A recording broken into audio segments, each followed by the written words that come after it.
মালয়েশিয়ায় বসবাসরত প্রবাসী বাংলাদেশিদের জন্য সোমবার 30 জুন থেকে চালু হচ্ছে বহুল প্রতীক্ষিত ভোটার নিবন্ধন কার্যক্রম এবং স্মার্ট জাতীয় পরিচয়পত্র সেবা। প্রবাসীদের দীর্ঘদিনের দাবির পরিপ্রেক্ষিতে গুরুত্বপূর্ণ পদক্ষেপটি নিয়েছে বাংলাদেশ নির্বাচন কমিশন। এখন সহজেই তাদের ভোটাধিকার প্রয়োগের জন্য নিবন্ধন করতে পারবেন এবং স্মার্ট এনআইডি কার্ড সংগ্রহ করতে পারবেন।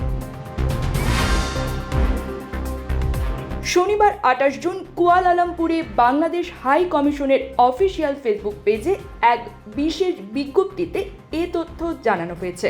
বিজ্ঞপ্তিতে বলা হয়, সোমবার 30 জুন থেকে নম্বর 8 লরং ইয়াপ কোয়ান সেন 50450 কুয়ালালামপুরের বাংলাদেশ হাই কমিশন থেকে বাংলাদেশি প্রবাসীদের নতুন ভোটার নিবন্ধন ও স্মার্ট জাতীয় পরিচয়পত্র এর কার্যক্রম পুরোপুরিভাবে চালু হবে। বিধায় সংযুক্ত নির্দেশনা মোতাবেক সকলকে সরাসরি দূতাবাস হতে সেবা গ্রহণের জন্য অনুরোধ জানানো হয়।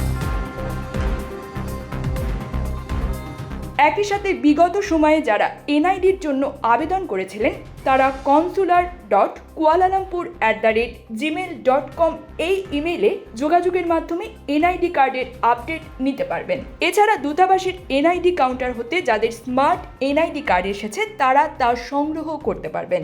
ভোটারযোগ্য প্রবাসী বাংলাদেশিদের জাতীয় পরিচয়পত্র নিবন্ধনের জন্য প্রয়োজনীয় দলিলাদি বা কাগজপত্র, অনলাইনে পূরণকৃত আবেদনপত্র, মেয়াদ সম্বলিত বাংলাদেশি পাসপোর্ট, অনলাইন জন্ম নিবন্ধন সনদ, সদ্য তোলা পাসপোর্ট সাইজের রঙিন ছবি, হিসাব নং 564427560878 NID services of Bangladesh high commission মে ব্যাংক অনুকূলে ফি বাবদ 75 রিঙ্গিত জমাদানের মূল রসিদ,